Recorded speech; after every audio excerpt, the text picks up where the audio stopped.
Whoa, that garbage grinder scene.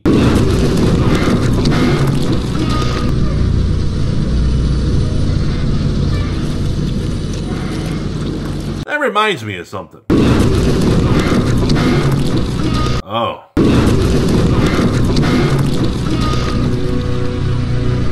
Ugh. Hit the button. Let's get started.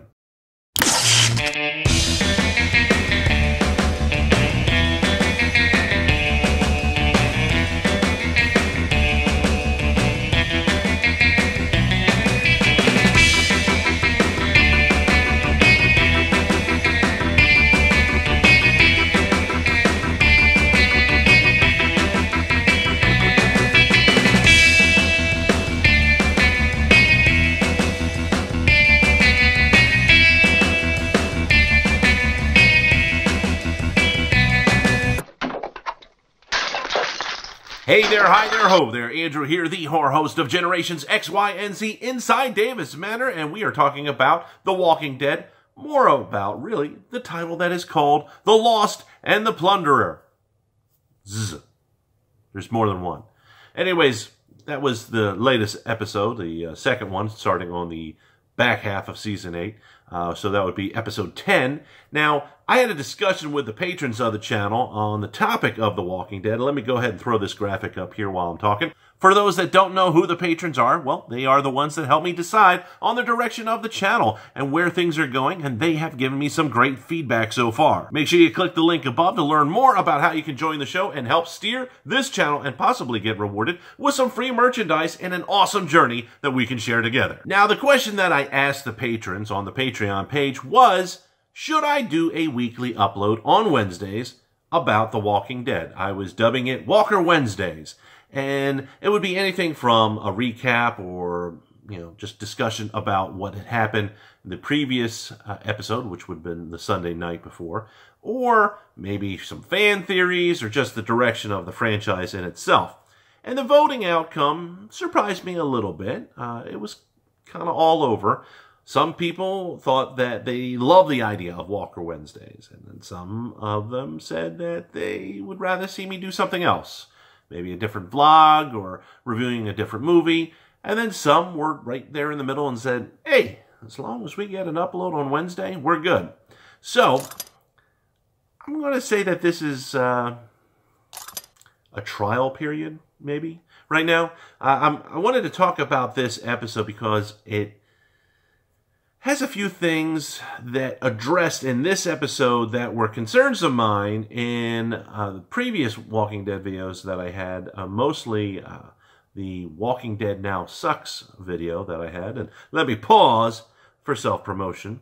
The link above is that said video. So if you haven't seen that, you can get a chance to see me rant a little bit about where The Walking Dead is going. And like I said, this episode answered a couple of my thoughts for that episode, but let's just go on. The beginning of the episode was a little slow as we had to recap what just happened with Carl dying, all except for that facelift walker. Oh man, that was great. My wife had to turn away during that shot. It was a little too nasty for her, but not me. I love that stuff. I thought that was a great scene. It was obviously done with practical effects, which is my favorite. And besides that, we also saw a scene where Rick picks up a walkie-talkie from a dead savior. That's going to come in handy later on in the episode. Let's fast forward to 13 minutes into the episode where we get a chance to see Simon and Negan talk. I wanted to address this because in my Now The Walking Dead Sucks rant, I mentioned that it makes no sense that Simon went as easy as he did on Maggie and Hilltop. Here, we find out that Simon was following exact orders from Negan, and that Simon thought that that idea was foolish too. And there's also a mention that I want to talk about Gavin. Negan says that Gavin is perpetually pissed off, but keeps things running tight. I'm paraphrasing. And this shows what I was talking about Gavin in the previous Walking Dead video that I had, where he is frustrated. It's obviously that he is frustrated in his lot, in his position, but he does his job. He does his job well.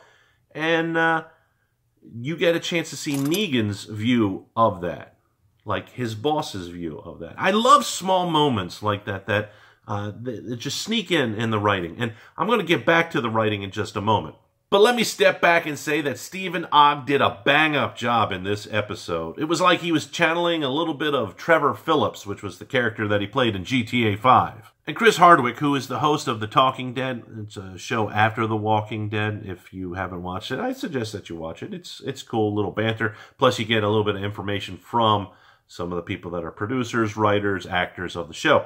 Anyways, he posed the question, is Simon more dangerous than Negan? And I wholly agree that yes, Simon is a much more unhinged character. He doesn't see the long game. Negan sees the long game.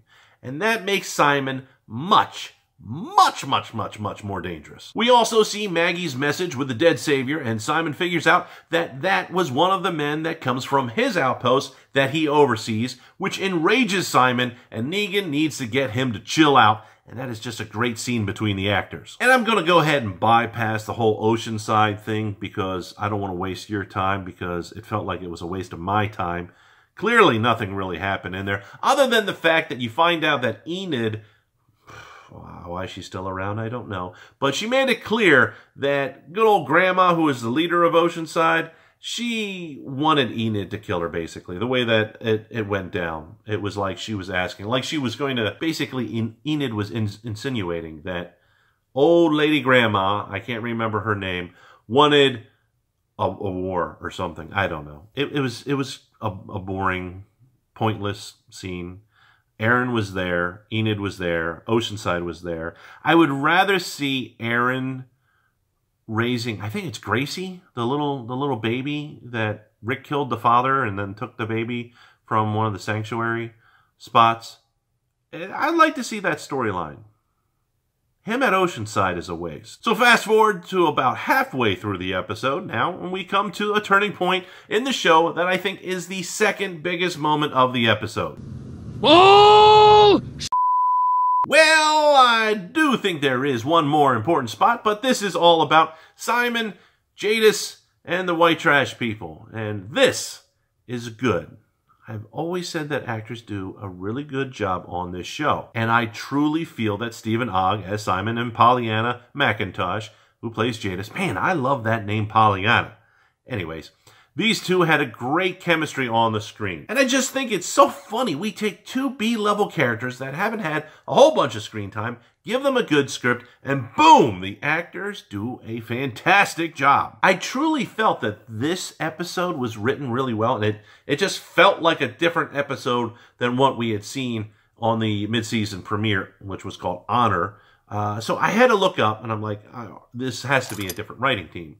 Sure enough, Angela Kang, Channing Powell, and Corey Reed. Now, Angela Kang, if that name sounds familiar at all, it should, because she is the one that is replacing Scott Gimple as the showrunner for The Walking Dead. She has done some writing before. She has done some really good episodes and head those episodes, but she's also been a supporting writer in some other episodes as well. So maybe, just maybe, this episode might be a little glimpse into the future of how we are going in a certain direction when it comes to writing for The Walking Dead. And I'm feeling a little bit better about Season 9. Then at 35 minutes, we see Simon order the Saviors to light up the trash heap, and this is a pivotal spot in the show. Now, you might not think of it being a pivotal spot, but this is where Simon directly disobeys Negan. So, yes, there is going to be some consequences. I'm not quite sure exactly what the consequences will be or how it will turn out, but something will happen because of that. And also, we are talking about this being a scene where an entire community is turned into my breakfast drink. Which leads to the end of the episode with Nick and Negan talking to each other on their walkie-talkies. And this is a pretty powerful scene if you think about it. You have two actors that have to deliver some pretty powerful lines and they can't feed off of each other. Meaning there were two different crews at two different times that filmed this. You did not have the dialogue going back and forth between the actors. So they were basically monologuing this, but it was beautifully edited all together. You like how I'm pantomiming this now. The editor for this was Alan Cody. Did a great job on this. And the takeaway out of all of this, in my opinion, is looking at Negan's, or Jeffrey Dean Morgan's, the actor, but looking at Negan's reaction when he finds out that Carl died. And what's the first thing that he wants to know about Carl's death? How did he die? Was it us? Was it the grenades? Now that might sound like morbid curiosity. I mean, we all have it, but it wasn't. It wasn't morbid curiosity at all. This was a leader that wanted to know if one of his people, the people that he is in charge of, caused the death of Carl. I like to think that a line like that, plus all the other lines that Jeffrey Dean Morgan said as Negan, shows the thinking, the mental process of what Negan is doing and what he's trying to accomplish. He's not a mindless brute with a baseball bat wrapped in barbed wire. He's not a bully.